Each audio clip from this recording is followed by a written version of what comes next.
ang bawat kaalaman at pagpapahalaga na inyong natutunan sa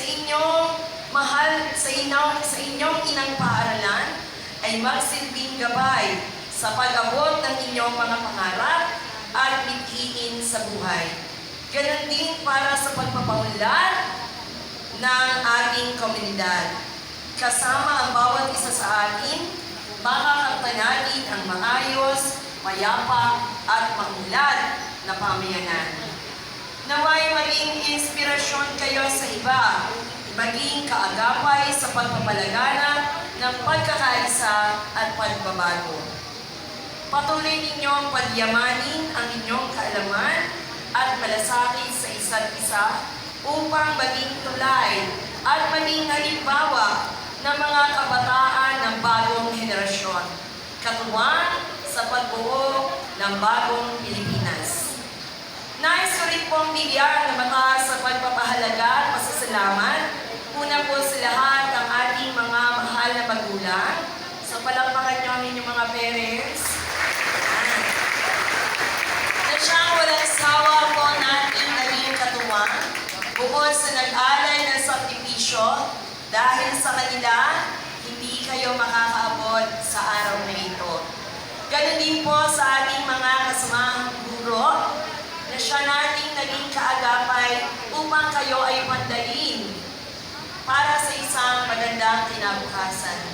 Pasalamat din po sa mga namumuno sa ating sangguniang panlalawigan. Dating ni na Konsehala Susette Celibio. Malakpakan po natin. Konsehal Sonny Lopez.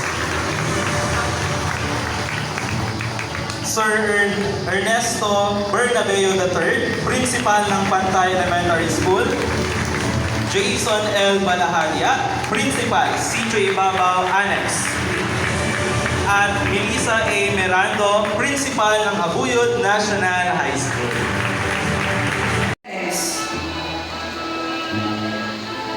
Simon Dave M. Hada. Gian Leonard L. Herrera, awardee of special recognition in sports. Muli, sila po ang nagsilipat antas ng Planete. Ang susunod na magpapakilala ay si Ginan Dasil G. Cordero, Urang Tagapayo, Pangkat Kakgong.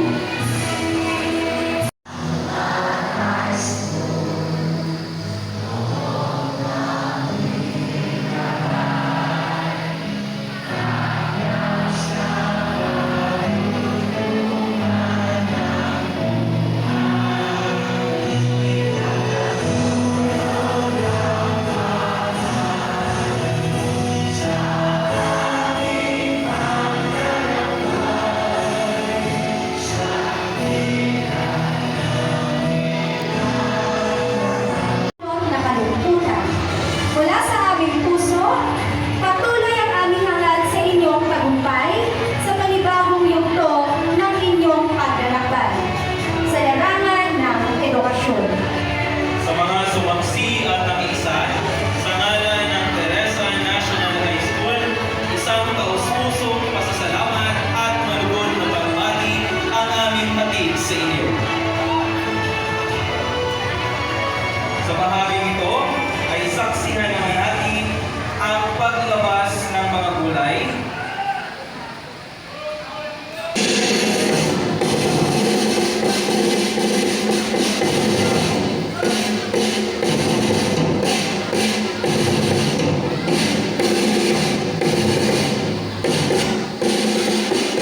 Manawin, mga bulok,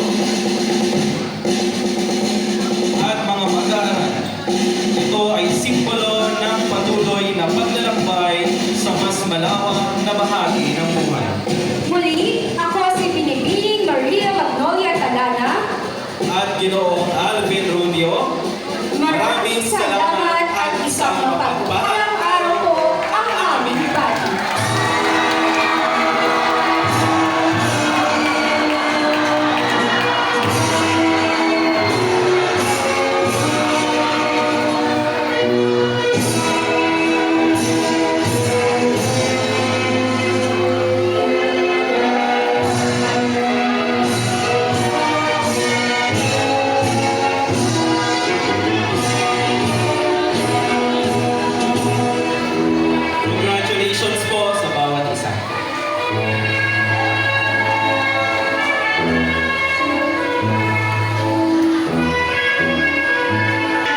can wish for the world, but still what'll be will be.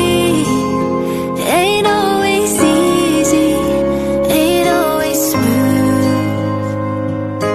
Life ain't about whether you win or lose. And they say that dreams don't always come true, but that's okay. I'll keep dreaming anyway.